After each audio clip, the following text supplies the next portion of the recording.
السلام علیکم، welcome back to my YouTube channel random stories. کیسے ہیں آپ سب؟ امید کرتی ہوں خیریت سے ہوں گے۔ نئے آنے والے ویور سے گزارش ہے کہ میرے چینل کو ضرور سبسکرائب کر لیجیے۔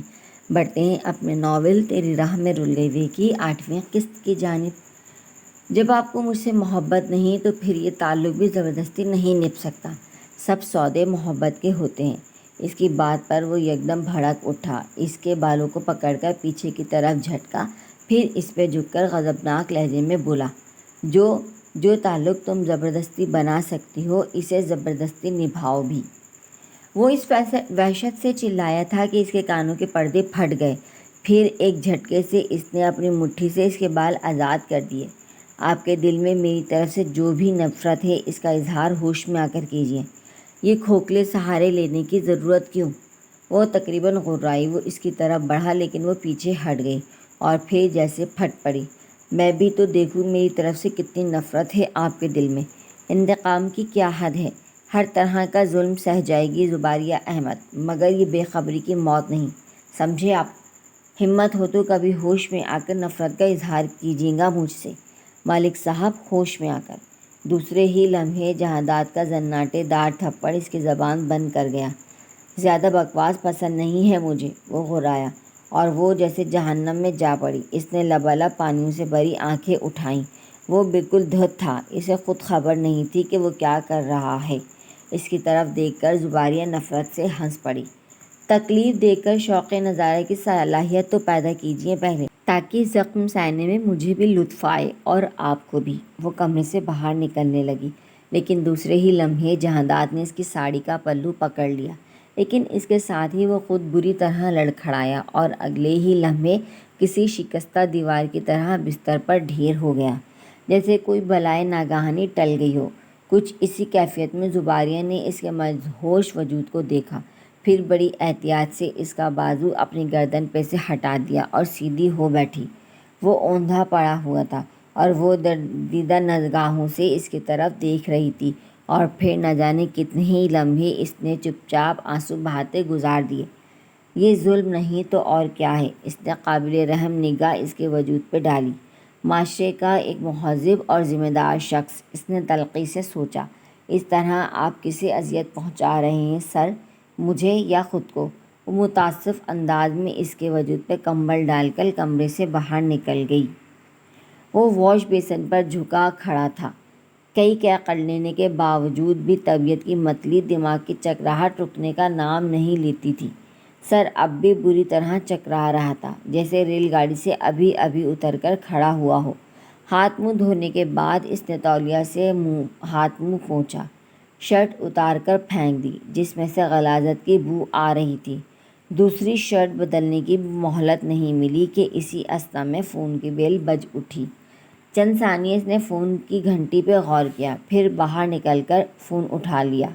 دوسری طرف ورشا تھی۔ جہادات کو بدقت تمام خود کو حاضر کرنا پڑا۔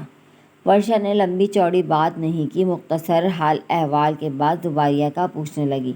اسے خود پتہ نہیں تھا کہ زباریہ کہاں ہے۔ ساری رات اتنا بے خبر رہا تھا، اسے یہ تک معلوم نہیں تھا کہ وہ اس کے گھر میں بھی ہے یا نہیں۔ اسے ہولڈ کا کہہ کر وہ اپنے کمرے سے نکلا۔ وہ ڈرائنگ روم میں صوفے پہ کمبل میں لپٹی سمٹی ہوئی ملی۔ سر سے لے کر پیر تک اس نے اس طرح کمبل تان رکھا تھا، جہادات کو چند لمحے رک کر سوچنا پڑا کہ وہ کس طرح سے کمبل ہٹائے جو اس کے چہرے کے درشن ہو۔ پھر اس نے جھنجلا کر ایک طرف سے کمبل ہٹا دیا۔ صبح کی روشنی کی طرح اس کا چہرہ نگاہوں کے سامنے روشن تھا۔ جہادات ٹھٹک گیا اور چند ثانیے ساکت کھڑا اس کے مدہوش حسن کو دیکھتا رہا، اور پھر جیسے خود بخود اس کی نگاہیں اس کے حسن سے الجھ کر رہ گئیں۔ سوئی ہوئی عورت بند کتاب کی طرح ہوتی ہے جو تجسس ابھارتی ہے، تو اس وقت وہ اسے کسی حسین راز کی طرح پوشیدہ لگی، چھپی ہوئی، معصوم اور پاکیزہ۔ پھر نہ جانے اس پہ کس قسم کے احساسات غالب ہونے لگے۔ اس نے سر جھٹک دیا اور دوسرے ہی لمحے وہ جگانے کی غرض سے اس پر جھکا اور اس کا گال تھپ تھپا دیا۔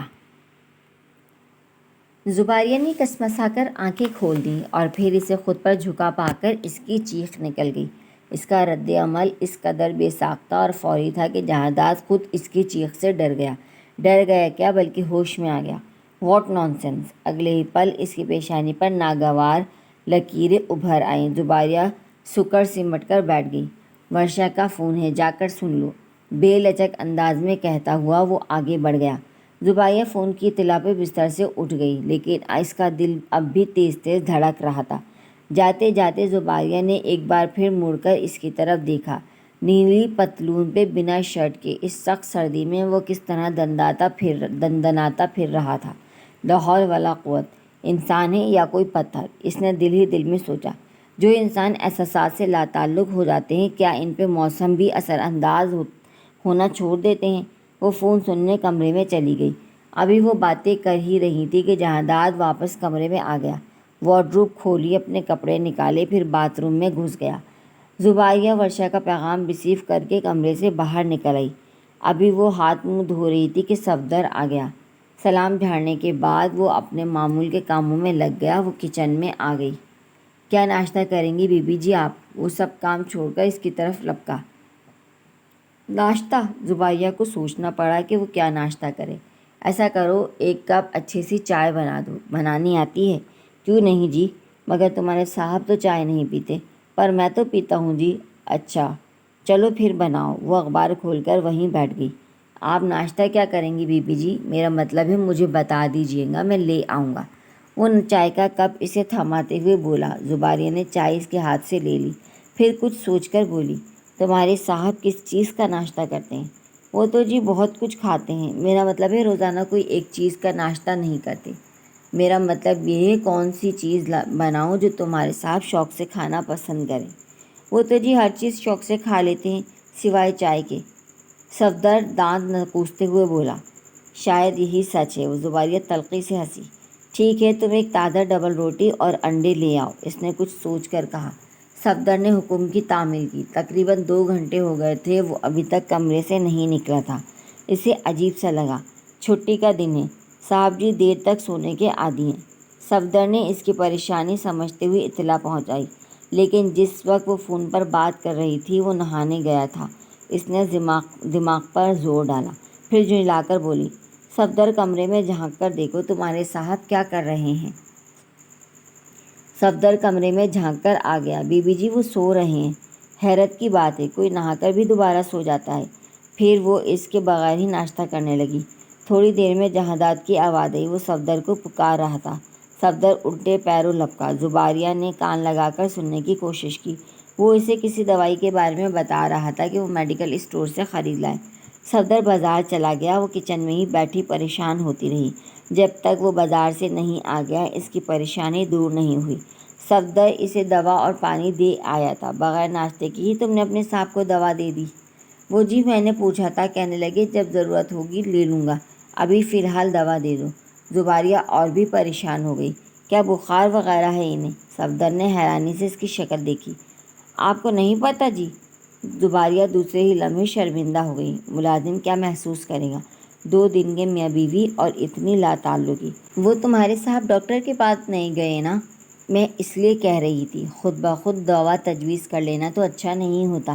زباریہ کھسیا کر بولی، پھر کہنے لگی، صاحب سے پوچھ کر آؤ، زیادہ طبیعت خراب ہے تو ڈاکٹر کو بلاؤں؟ صفدر پیغام لے کر اندر چلا گیا۔ تھوڑی دیر میں اترے چہرے کے ساتھ باہر آیا۔ وہ جی صاحب مجھ پر بگڑ پڑے ہیں، کہہ رہے ہیں ڈاکٹر کی مجھے ضرورت نہیں، اور اب میرے کمرے میں بھی مت آنا۔ لگتا تھا بیچارہ اچھی خاصی ڈانٹ سن کر آیا ہے۔ زباریہ خاموشی سے کچن سے باہر نکل گئی۔ صفدر گھر کے کام کاج کرتا رہا۔ کچھ دیر تک ٹی وی چلا کر یوں ہی بیٹھی رہی۔ پھر اسے میوزک سننے کا خیال آیا تو ٹیپ ریکارڈ تلاش کرنے لگی۔ ٹیپ یا ڈیگ نما چیز اسے کہیں دکھائی نہیں دی تو اس نے صفدر کو آواز دی۔ صفدر لپک کر دوڑ آیا۔ سنو، تمہارے صاحب گانے وانے نہیں سنتے؟ اس نے سخت بوریت سے پوچھا۔ اسی اثنا میں اس کی نگاہ جہانداد پر پڑی۔ وہ قمیص کے بٹن بند کرتا ہوا کوریڈور سے باہر نکلا تھا۔ سنتے ہیں جی، مگر اپنے کمرے میں۔ صفدر کی چونکہ اس کی طرف پشت تھی اس لیے اسے معلوم نہیں ہو سکا کہ جہانداد اس کے پیچھے سے گزر کر باہر نکل گیا ہے۔ اچھا۔ زباریہ چپ ہو گئی۔ بی بی جی آپ کے جہیز میں تو ٹیپ ریکارڈر ہوگا؟ زباریہ نے چونک کر صفدر کی طرف دیکھا۔ مطلب آپ شوقین لگتی ہیں اس لیے پوچھ رہا تھا۔ ہاں ٹیپ ریکارڈ تو ہے اور بہت اچھا ہے، لیکن سب کا سب کچھ ادھر ہی رکھا ہوا ہے، ادھر کچھ بھی شفٹ نہیں ہوا۔ شادی جلدی جلدی ہوئی تھی نا، اس لیے رفتہ رفتہ سامان ادھر آ ہی جائے گا، لیکن تب تک تمہارے صاحب کی چیزوں پر ہی گزارا کرنا ہے، اس نے ہنس کر سادہ سے لہجے میں کہا۔ صفدر مسکرا کر کچن میں واپس چلا گیا۔ سارا دن ہو گیا تھا، وہ ابھی تک واپس نہیں آیا تھا۔ زباریہ کا انتظار کر کے برا حال تھا۔ ورشا کے بھی 3 فون آ چکے تھے۔ اس نے رات کے کھانے پہ انوائٹ کیا تھا، لیکن اس کا اصرار یہ تھا کہ وہ جلدی پہنچ جائے، جبکہ زباریہ نے ابھی تک جہانداد کو مطلع بھی نہیں کیا تھا کہ وہ رات کے کھانے پر مدعو ہیں۔ صبح چونکہ وہ سو رہا تھا، پھر طبیعت کی ناسازی کا اسے پتہ چلا تو اب تو یہ حد تھی کہ وہ جب سے گیا لوٹا ہی نہیں تھا۔ مغرب کی اذانیں ہو کر بھی کافی دیر ہو چکی تھی، تب وہ گھر میں داخل ہوا۔ صد شکر کی صورت تو نظر آئی۔ زباریہ نے اسے دیکھ کر دل ہی دل میں سوچا۔ وہ اپنے کمرے میں چلا گیا۔ وہ رسالہ رکھ کر سوچنے لگی کہ اب جا کر اس سے بات کرنی چاہیے۔ اگر اس نے انکار کر دیا تو ورشا کو روک دے گی، اور اگر حامی بھر لی تو تیاری شروع کر دے گی۔ تھوڑی دیر کے بعد جب اس نے کمرے میں جھانک کر دیکھا تو وہ سر پر رومال باندھے جائے نماز پر کھڑا تھا۔ شاید مغرب کی نماز ادا کر رہا تھا، اور اسے نماز کی حالت میں کھڑا دیکھ کر وہ گنگ رہ گئی۔ کس قدر تعظیم سے وہ اپنے رب کے سامنے عجز و انکساری سے کھڑا تھا، کتنا ابد اور لحاظ تھا اس کے ایک ایک انداز میں۔ پھر وہ رکوع میں گیا، پھر سجدے میں۔ جب وہ سجدے سے دوبارہ اٹھا تو زباریہ کے دل کو کچھ ہوا۔ وہ کتنی عقیدت سے نماز کا ایک ایک رکن ادا کر رہا تھا۔ اس نماز کا حسن اس کے چہرے بلکہ پورے ماحول پر چھا گیا تھا، لیکن دوسرے ہی پل شیطان نے اسے مطمئن کر دیا، اور دلیل بھی ایسی یاد دلائی کہ وہ خود بخود اپنے آپ کو اس سے زیادہ پاک اور معتبر سمجھنے لگی۔ 3 انسانوں کی نماز تو کسی بھی حالت میں قبول ہی نہیں ہوتی، اور ان میں سے ایک شرابی ہے، اور ان میں سے ایک جہانداد ملک آپ جیسا شخص ہے۔ وہ کمرے سے باہر نکل آئی اور اس کی فراغت کا انتظار کرنے لگی۔ جب وہ دوبارہ کمرے میں آئی تو وہ آئینے کے سامنے کھڑا بالوں میں برش پھیر رہا تھا۔ ورشا کا فون آیا تھا، اس نے ذرا توقف سے کہا۔ جہانداد کے ہاتھ رکے، پھر اپنا کام کرنے لگے۔ آپ کو اور مجھے رات کے کھانے پہ انوائٹ کیا ہے، اس نے صبح ہی مجھے پیغام دے دیا تھا، لیکن آپ کی مصروفیت اتنی تھی کہ مجھے پیغام۔ تم جانا چاہتی ہو؟ جہانداد نے اس کی بات کاٹ دی۔ ہاں، مگر کیا آپ نہیں چلیں گے؟ نہیں، وہ بھی تیزی سے بولا۔ زباریہ چند ثانیے کھڑی رہی۔ کیوں؟ میں تمہیں جواب دینے کا مجاز نہیں ہوں۔ مائی گاڈ، اس شخص نے ابھی نماز پڑھی ہے، لیکن فرعونیت جوں کی تو قائم ہے۔ ڈرائیور کو فون کر دیں، تمہارا ڈرائیور تمہیں چھوڑ آئے گا۔ اگر میں آپ کے ساتھ چلنا چاہوں؟ میرا اور تمہارا کوئی رشتہ نہیں ہے۔ وہ برش پھینک کر سکون سے بستر میں گھس گیا۔ زباریہ سلگ کر رہ گئی۔ تو پھر کس قسم کا رشتہ ہے ہمارا؟ ادھر سے کوئی جواب نہیں ملا۔ جہانداد نے کمبل سر تک تان دیا۔ زباریہ کو اپنی بے وقتی پر رونا آ گیا، لیکن چونکہ اس نے اپنے آپ سے عہد کیا تھا کہ روئے گی نہیں، کم از کم اس کے سامنے تو بالکل نہیں، اس لیے وہ بنا بولے ہی کمرے سے نکل گئی۔ اور پھر اس نے ورشا کے ہاں اکیلے ہی جانے کا ارادہ کر لیا، اور یہاں سے اس قدر مایوس ہو کر جا رہی تھی کہ دوبارہ آنے کی اس میں رتی بھر بھی خواہش نہیں تھی۔ وہاں جا کر سب لوگوں کو مطمئن کرنا اس کے لیے پلسرات سے کم نہ ہی تھا، لیکن پھر بھی وہ چلی گئی۔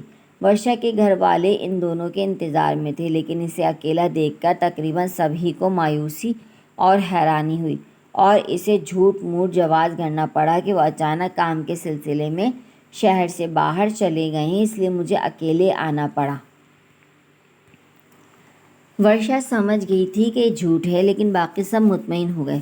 رات کھانے کے بعد اس نے وہیں رہنے کا فیصلہ کیا، اور ایک رات اور پورا دن بالکل پر لگا کر اڑ گیا۔ اگلے روز شام کو پاپا کا فون آیا۔ وہ بے حد پریشان تھے۔ ان کا فون سن کر اس کے خود ہاتھوں کے طوطے اڑ گئے۔ انہوں نے بتایا کہ جہانداد کی طبیعت بہت خراب ہے۔ صفدر کا شام کو ہی فون آیا تھا میرے پاس، تب سے اب تک میں یہیں ہوں، انہوں نے بتایا۔ مگر انہیں ہوا کیا ہے؟ وہ روحان سی ہو گئی۔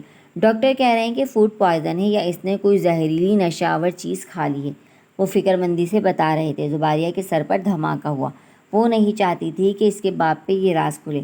نہیں پاپا، بھلا وہ کیا کہہ سکتے ہیں، شاید فوڈ پوائزن ہوا ہے، کل تک تو ٹھیک ہی تھے۔ ہاں، میرا بھی یہی خیال ہے۔ بہرحال تم فکر نہیں کرنا، ڈرائیور کے ساتھ ابھی گھر آ جاؤ۔ میں آ رہی ہوں پاپا۔ جب وہ گھر سے آئی تھی، وہ کمبل اس کے جسم پر ڈالے ہوئے تھے اور وہ مدہوش پڑا تھا۔ ایک ہاتھ میں ڈرپ کی سوئی لگی ہوئی تھی، دوسرے ہاتھ کی نبض ڈاکٹر چیک کر رہا تھا۔ پاپا اس کے ساتھ ہی بیٹھے تھے۔ صفدر ہراساں و پریشان کھڑا تھا۔ اس نے بوکھلا کر پاپا کی طرف دیکھا۔ فائق احمد نے اسے پیار کر کے اپنے پاس بٹھا لیا۔ چند ثانیے وہ باپ سے چمٹی، خوفزدہ سی یوں ہی بیٹھی رہی، جیسے اس کی سب سے مہنگی، سب سے پسندیدہ چیز کو خود اس سے نقصان پہنچ گیا ہو۔ اچھا فائق صاحب، مجھے اجازت دیجیے۔ یہ ڈرپ 1 گھنٹے تک مکمل ہو جائے گی۔ اس کے ساتھ ہی ٹمپریچر بھی اب آہستہ آہستہ نیچے آ رہا ہے۔ ڈرپ کے بعد آپ انہیں ہر 4 گھنٹے کے بعد دوا دیتے رہیں گا۔ زبیدہ تیزی سے اس کے قریب آ گئی، اس کی پیشانی کو ہاتھ لگایا۔ وہ انگاروں کی طرح دہک رہا تھا۔ اگر بخار زیادہ تیز ہونے لگے تو آپ ٹھنڈے پانی کی پٹیاں رکھتے رہیے گا۔ گھبرانے کی کوئی بات نہیں، ڈاکٹر نے مزید کہا۔ فائق احمد ساتھ ساتھ اسے باہر تک چھوڑنے چلے گئے۔ ان کے ساتھ صفدر بھی باہر چلا گیا۔ زبیدہ نے بے قراری سے اسے ہلایا۔ اتنا تندرست و توانا، وہ کس طرح بے جان سا پڑا تھا۔ بشاش چہرے پر زردی سی کھنڈری تھی۔ اسے رونا آ گیا۔ اف، یہ ظالم محبت! اس وقت وہ اس سے لڑ رہی تھی اور آج یوں لگ رہا ہے جیسے وہی ہوگی، وہی متاع حیرت۔ اس کی بے قراری ایک ایک عمل سے عیاں ہو رہی تھی۔ فائق احمد ڈاکٹر کو رخصت کر کے واپس آئے تو اسے تسلی و تشقی دیتے رہے۔ انہیں خیال آیا تو اس کی خوراک کے بارے میں پوچھا۔ آخر اس نے کیا کھایا تھا جو اچانک اتنی طبیعت خراب ہو گئی؟ زبیدہ کو جھوٹ بولنا پڑا۔ کل ہم نے ہوٹل میں لنچ کیا تھا، شاید وہیں کوئی چیز خراب ہو گئی۔ وہ مطمئن ہو گئے اور پھر بہت دیر تک بیٹی کے پاس بیٹھے رہے، یہاں تک کہ اس کی ڈرپ خود اتاری، اس کی دوا کی ایک خوراک اپنے ہاتھوں سے پلائی، اور جب کسی حد تک اطمینان ہو گیا پھر گھر گئے۔ لیکن وہ اس کی پٹی سے لگ کر بیٹھی رہی، کبھی اس کا سر سہلاتی، کبھی اس کے ہاتھوں کو اپنے ہاتھوں میں لے کر گرم کرتی۔ بخار کی تیزی کی وجہ سے جہادات کے جسم میں عجیب طرح کی توڑ پھوڑ تھی۔ جب اس کا ٹمپریچر حد سے زیادہ ہوا تو اس نے ٹھنڈے پانی کی پٹیاں رکھنا شروع کر دیں، مگر اس کی حالت سنبھلنے کے بجائے بگڑتی چلی جا رہی تھی۔ رات کا نہ جانے کون سا پہر تھا جب جہادات کی حالت بگڑنے لگی۔ کاش وہ صفدر کو آج یہیں روک لیتی۔ وہ اپنا سر کبھی تکیے پر ادھر ادھر پٹکتا اور کبھی ادھر۔ بخار کی شدت کی وجہ سے بے قراری ایسی تھی کہ اسے ایک پل چین نہیں آتا تھا۔ ادھر دوا کا وقت ہو چکا تھا۔ وہ اس کی بے چینی کی وجہ سے پریشان تھی کہ اسے کس طرح دوا پلائے۔ آیا اس کا سر سہلاتی رہے، اس کی پیشانی پر پٹیاں بدل بدل کر رکھتی رہے، یا اس کے کھلانے پلانے کے بارے میں سوچے؟ ایک لمحہ بھی وہ اس کی پیشانی پہ سے اس کا ہاتھ ہٹنے نہیں دیتا تھا۔ بدقت تمام اس نے اسے دوا پلائی، پھر آہستہ آہستہ اس کا سر دباتی رہی۔ جب اسے کسی پل چین نہیں آیا تو بے چین ہو کر اس نے زبیدہ کا ہاتھ پکڑ لیا، کبھی اس کے نرم و گداز ٹھنڈے ہاتھ کو اپنی آنکھوں پر رکھتا، کبھی پیشانی پر، کبھی سینے پر، اور پھر اسے اپنے ہونٹوں پر رکھ لیتا۔ زبیدہ کو لگا جیسے اس کی زخمی ہتھیلی پہ 2 مہربان ہونٹوں نے مرہم رکھ دیا ہو۔ وہ ساکت و صامت بیٹھی رہی۔ کیا قیامت تھی! اس کا سر اس کی گود میں تھا، لیکن وہ اپنی مسیحائی کے لمس سے بالکل ناواقف تھا۔ جب اس نے زخم دیا تھا تب بھی وہ بے ہوش تھا، اور اب مرہم رکھ رہا تھا تب بھی بے ہوش تھا۔ روح کی جلن آنکھوں میں تیر گئی، اور 2 موتی پلکوں سے ٹوٹ کر اس کے سینے میں جذب ہو گئے۔ اس نے ایک پل بھی نیند سے آنکھ نہ ملائی۔ دن کا اجالا پھیل رہا تھا۔ تب اس نے بڑی احتیاط سے اپنا ہاتھ اس کے ہاتھ سے چھڑایا، پھر اسی احتیاط و محبت سے اس کا سر تکیے پر رکھ دیا اور اس پہ اچھی طرح کمبل پھیلا دیا۔ اس سارے عمل میں وہ بے خبر ہی تو تھا۔ زبیدہ کا دل شدت سے چاہا، کاش وہ اس کی محبت کو محسوس کر سکتا۔ وہ اس کے بستر سے اتر کر نیچے اس کے قریب بیٹھ گئی، پھر حسرت سے تھوڑی اس کے بستر پر ٹکا لی۔ پلیز سر، اٹھ جائیے، آپ یوں سوئے ہوئے اچھے نہیں لگتے۔ آپ تو بس لڑتے ہوئے اچھے لگتے ہیں، نفرت کرتے ہوئے اچھے لگتے ہیں، قہر ڈھاتے ہوئے اچھے لگتے ہیں۔ Please sir, please. وہ اس کی لمبی لمبی پلکوں کو تکتے تکتے نہ جانے کب نیند کی وادیوں میں کھو گئی۔ جہادات کو پیاس کا احساس ہوا تو اس نے آنکھیں کھول کر دائیں بائیں دیکھا، اور پھر جیسے ٹھٹک گیا۔ وہ اس کے قریب ہی بستر پر اپنا سر رکھے بیٹھے بیٹھے سو رہی تھی۔ اس نے سوچا اس سے پانی مانگے، لیکن نہیں، اس نے خود ہی آہستگی سے مڑ کر ٹیبل کی طرف دیکھا۔ قریب ہی گلاس میں پانی رکھا تھا۔ وہ ذرا سا کھسک کر نیم دراز ہوا، پھر ہاتھ بڑھا کر پانی کا گلاس اٹھا لیا اور ایک ہی سانس میں سارا پانی پی گیا، لیکن اندر کی آگ تھی کہ بجھنے کا نام ہی نہیں لے رہی تھی۔ اس نے نڈھال سے انداز میں گلاس میز پر رکھ دیا۔ فضا میں ارتعاش پیدا ہوا۔ زبیدہ چونک کر اٹھ گئی۔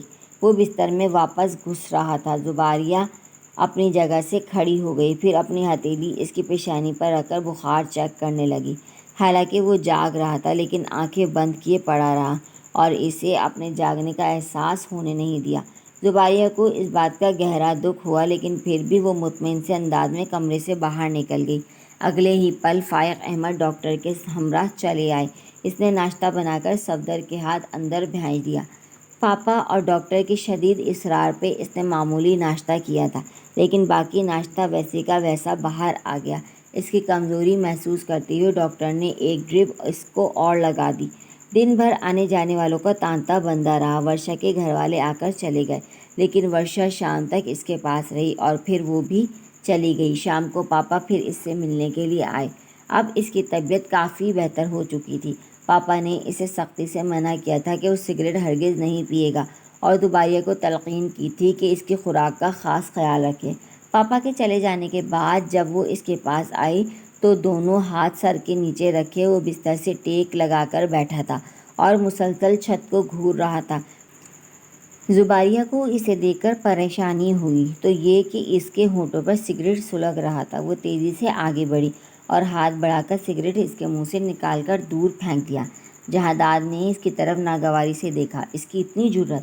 یہ کیا بدتمیزی ہے! بدتمیزی نہیں، نقصان دہ۔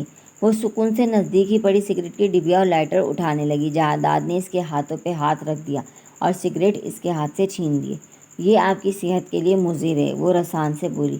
میں اپنے معاملات میں تمہاری اتنی دخل اندازی برداشت نہیں کر سکتا، پلیز۔ زباریہ کا دل پارا پارا ہو گیا۔ پھر وہ اپنے آنسو اندر ہی اندر پیتے ہوئے بولی، کیوں کرتے ہیں آپ ایسا؟ ادھر سے کوئی جواب نہیں ملا۔ وہ کچھ دیر چپ رہی۔ اچھا، اب آپ کیا کھائیں گے؟ اس نے اپنا لہجہ بشاش کیا۔ زہر، لٹھ مار جواب ملا۔ وہ تو آپ نے جتنا پینا تھا پی لیا، اب مزید نہیں۔ آئی سے گیٹ لاسٹ، وہ اکتا کر بولا۔ دوسرے ہی پل زباریہ نے ہمت کر کے اس کے ہاتھ سے سگریٹ جھپٹ لیا۔ جہاداد کو بری طرح طیش آیا اور اس کی طرف غضبناک حالت میں دیکھنے لگا۔ وہ باقاعدہ مسکرا رہی تھی۔ سمجھ لینا، اب تم اسے خود اپنے ہاتھوں سے مجھے پلاؤ گی اور بے انتہا مجبور ہو کر۔ ہاں پلاؤں گی، جو کہیں گے وہ آپ کو پلاؤں گی، مگر یہ نشہ نہیں۔ آپ کو سوپ پلاؤں گی، جوس پلاؤں گی، حتیٰ کہ اپنا لہو بھی پلاؤں گی، مگر یہ زہر نہیں پینے دوں گی، آپ کو نہیں پینے دوں گی۔ اس نے ہتھیلی سے آنسو رگڑے۔ جہاداد کے ہونٹوں پر تلخ سا تبسم پھیل گیا۔ جذباتی اداکاری خوب کر لیتی ہو تم، کاش میں داد دے سکتا۔ زباریہ کے تلوؤں سے لگی اور سر پر آ کر بجھی۔ ذلت کی احساس سے چہرہ سرخ ہو گیا اور آنکھیں آنسوؤں سے بھر گئیں۔ محبت کرنا میرا قصور ٹھہرا، صرف محبت۔ اس نے سگریٹ اور لائٹر اس کے بستر پر پھینک دیا۔ رات بھر کی کارگزاری کا اس نے یہ صلہ دیا تھا۔ مجھے آپ سے کسی بھی صلے کی توقع نہیں اور نہ ہی میں اپنی محبت کے عوض آپ سے کچھ لینا چاہتی ہوں۔ جہاداد عجیب طریقے سے مسکرا دیا۔ تم کیا سمجھتی ہو ان باتوں سے مجھے فتح کر لو گی؟ زباریہ بلبلا اٹھی۔ یہ سگریٹ یہاں سے اٹھاؤ اور اسے لگا کر میرے منہ میں دو، اسی جرأت سے جس جرأت سے تم نے اسے نکال کر پھینکا تھا۔ زباریہ اس کی ہٹ دھرمی پر کانپ گئی۔ تم نے سنا نہیں میں نے کیا کہا تم سے؟ وہ اس کی کلائی مروڑ کر سختی سے بولا۔ اگر میں نہ دوں تو؟ وہ اس سے زیادہ ہٹ دھرمی پہ اتر آئی۔ سوچ لو، یہ تو صرف سگریٹ ہے، کہیں کچھ اور نہ پلانا پڑ جائے تمہیں۔ زباریہ نے قرب سے اس کی طرف دیکھا۔ اس کی آنکھوں میں آنسو پھیل گئے۔ وہ چپ چاپ کھڑی رہی۔ تم نے سنا نہیں؟ وہ سخت چڑھ کر بولا۔ زباریہ نے جھک کر بستر پہ سے لائٹر اور سگریٹ اٹھائے اور اس کی طرف بڑھا دیے۔ اس طرح نہیں، کھول کر میرے منہ میں دو۔ زباریہ یوں ہی کھڑی رہی۔ وہ سخت جھنجھلا گیا۔ تمہیں ایک بات پہلی بار میں سمجھ نہیں آتی۔ اس نے جھٹکا دے کر اپنی طرف گرا لیا۔ زباریہ کٹی ہوئی شاخ کی طرح اس پر آ گری۔ جہاداد نے اس کے جبڑے پکڑ کر سختی سے اس کا چہرہ اپنی طرف کیا۔ زباریہ تکلیف کے احساس سے تڑپ اٹھی۔ سگریٹ نکال کر اس کے منہ میں دے دیا۔ جہاداد نے اس کا چہرہ اپنی آہنی انگلیوں سے جھٹک دیا۔ لائٹر جلاؤ۔ وہ چپ رہی۔ لائٹر جلاؤ، وہ تقریباً چلا اٹھا۔ زباریہ نے کسی روبوٹ کی طرح لائٹر جلایا، پھر اس کی آنچ کی طرف یوں دیکھنے لگی جیسے وہ اسے عمر بھر کی پونجی میں آگ لگانے کا کہہ رہا ہو۔ اگلے ہی پل اس نے اس لائٹر کی لو اپنی مٹھی میں دبوچ لی۔ جہاداد ایک جھٹکے سے سیدھا ہو بیٹھا۔ You nonsense girl! اس نے بے ساختہ اس کے ہاتھ پکڑ لیے اور دوسرے ہی پل اس کی مٹھی سے جلتا ہوا لائٹر نکال لیا۔ زباریہ کی ساری ہتھیلی جل گئی تھی۔ یہ تم نے کیا کیا؟ وہ پریشان بھی ہوا اور مشتعل بھی۔ جلن کے احساس سے دوبارہ تڑپ اٹھی اور اگلے ہی پل اس کے حصار سے نکل کر باہر بھاگ گئی۔ بی بی جی، صاحب نے یہ برنول بھیجا ہے، کہا ہے اسے زخم پر لگا لیں۔ زباریہ نے گھٹنوں پر سے سر اٹھایا۔ متورم آنکھیں اور ستا ہوا چہرہ دیکھ کر صفدر حیران رہ گیا۔ لگتا ہے بی بی جی آپ کو زخم زیادہ آیا ہے، لائیے میں آپ کے زخم پر مرہم لگا دوں۔ وہ اپنائیت سے اس کے قریب بیٹھ گیا۔ تمہارے صاحب نے اتنے زخم دیے ہیں صفدر، کس کس زخم پر مرہم لگاؤ گے؟ جلتے ہوئے ہاتھ میں اتنی تکلیف تھی کہ اس نے ہتھیلی اس کے سامنے کھول دی۔ بہت جل گیا ہے بی بی جی، کیا کر رہی تھی آپ؟ حالانکہ کچن میں تو کوئی کام نہیں تھا۔ وہ ہتھیلی پر ٹیوب لگانے لگا۔ تمہیں کیا بتاؤں صفدر، تمہارے صاحب سے محبت کر رہی تھی۔ شاید وہ شخص مٹی سے نہیں آگ سے بنا ہوا ہے، وہ دہکتی ہوئی آگ سے۔ میری محبت کی پھوار بھی اسے ٹھنڈا نہیں کر سکتی۔ اس سے دور رہتی ہوں تو جھلستا رہتا ہے، قریب جاتی ہوں تو بھسم کر دیتا ہے۔ اس کی نفرت میں اتنی طاقت ہے، میری محبت میں کیوں نہیں؟ آرام سے لیٹ جائیے بی بی جی، اب آپ کو یقیناً سکون آ جائے گا۔ میری زندگی میں سکون کہاں؟ زباریہ سرد آنکھ کھینچ کر رہ گئی۔ اگلے روز شام کو فائق احمد آفس ٹائم کے بعد ادھر ہی چلے آئے۔ اب تمہاری طبیعت کیسی ہے؟ انہوں نے اسے لیٹا دیکھ کر پوچھا۔ بالکل ٹھیک، بس ایسے ہی سستا رہا تھا۔ آئیے بیٹھیے۔ وہ انہیں دیکھ کر اٹھ بیٹھا اور بشاش لہجے میں بولا، زباریہ بہت پریشان رہی ہے تمہاری بیماری کے دوران، ذرا سی شکل نکل آئی ہے اس کی۔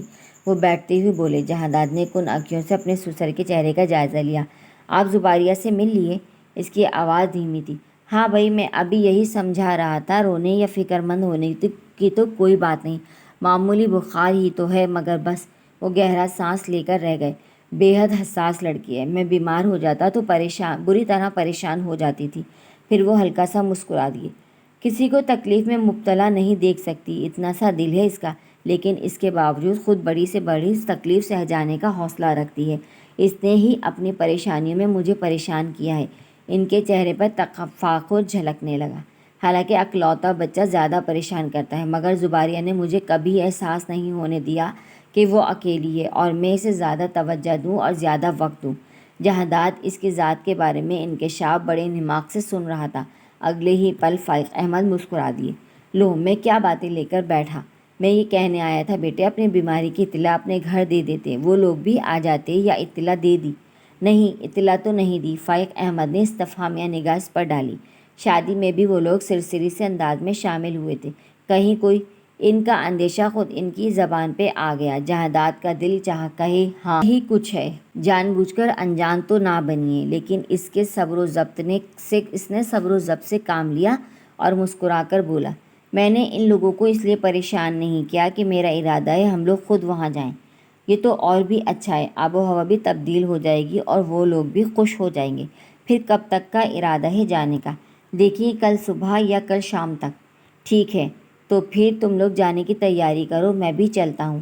آپ کچھ دیر تو بیٹھیے۔ نہیں، بس چلوں گا، ویسے بھی دن بھر کا تھکا ہوا ہوں، بس تم جلد از جلد ٹھیک ہو جاؤ، آفس کے کام بھی ادھورے پڑے ہیں۔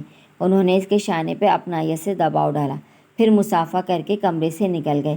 ان کے چلے جانے کے بعد جہاداد بہت دیر تک کمرے میں ٹہلتا رہا۔ کل شام سے اب تک وہ اس کے کمرے میں نہیں آئی تھی۔ نہ جانے اس کا زخم کیسا تھا، وہ ساتھ چل بھی سکتی ہے یا نہیں۔ وہ کچھ سوچتے ہوئے کمرے سے باہر نکل گیا۔ وہ اور صفدر ڈرائنگ روم میں ٹی وی پہ کوئی ڈرامہ دیکھ رہے تھے۔ زباریہ بڑے اطمینان سے کمر میں لپٹی سمٹی صوفے پر نیم دراز تھی۔ صفدر اپنی گرم چادر میں لپٹا ہوا کارپیٹ پر بیٹھا تھا اور بڑے انہماک سے اسکرین کی طرف متوجہ تھا، یہاں تک کہ وہ ڈرائنگ روم کے وسط میں پہنچ گیا اور ہمیشہ کی طرح ٹی وی کے رسیا صفدر کی محویت نہیں ٹوٹی، جبکہ زباریہ نے اس پہ ایک نگاہ ڈال کر دوبارہ اسکرین پر نگاہ جما لی۔ وہ کچھ متذبذب سا کھڑا تھا، پھر صفدر کی موجودگی کا خیال کرتے ہوئے اس سے مخاطب ہو کر بولا، زباریہ آپ ذرا کمرے میں آئیں۔ زباریہ اس کے انداز پر بڑی حیران ہوئی۔ دوسرے ہی پل وہ پلٹ گیا۔ زباریہ کچھ سوچتے ہوئے کمبل سے آزاد ہوئی، پھر اس کے پیچھے پیچھے آ گئی۔ وہ کمرے میں ٹہل رہا تھا۔ وہ دروازے میں رک گئی۔ آؤ بیٹھو۔ زباریہ نے متجسس و پریشان نظروں سے اس کی طرف دیکھا، پھر بیٹھ گئی۔ اب تمہارا زخم کیسا ہے؟ زباریہ کا دل زور سے دھڑکا۔ اس نے بے پناہ خوش فہمی سے سر اٹھایا، لیکن وہ اتنی خوش قسمت کہاں تھی؟ اس کے سرد و سپاٹ تاثرات پہ اس کے تمام تر احساسات لمحوں میں منجمد ہو گئے۔ نہ جانے اس کے کیا عزائم تھے۔ کون سا زخم؟ وہ فرش کی طرف دیکھتے ہوئے بولی۔ جہاداد نے بے انتہا چونک کر اس کی طرف دیکھا، نظریں چرا کر بولا، ہم لوگ صبح یہاں سے گاؤں جا رہے ہیں، تم اپنی تیاری کر لینا، میرا مطلب ہے 2-4 سوٹ لے لینا۔ پھر اس نے اس کے سراپے پہ ناقدانہ نگاہ ڈالی۔ ہمیشہ کی طرح وہ پینٹ شرٹ میں ملبوس بڑی سی جیکٹ چڑھائے الٹرا ماڈرن لڑکی دکھائی دے رہی تھی۔ تمہارے پاس قمیص شلوار کا لباس نہیں ہے؟ زباریہ نے کوئی جواب نہیں دیا۔ ویورز، آج کے لیے اتنا ہی، ملتے ہیں کل اس ناول کی نوی قسط کے ساتھ۔ جب تک اپنا بہت سارا خیال رکھیں گا۔ اللہ حافظ۔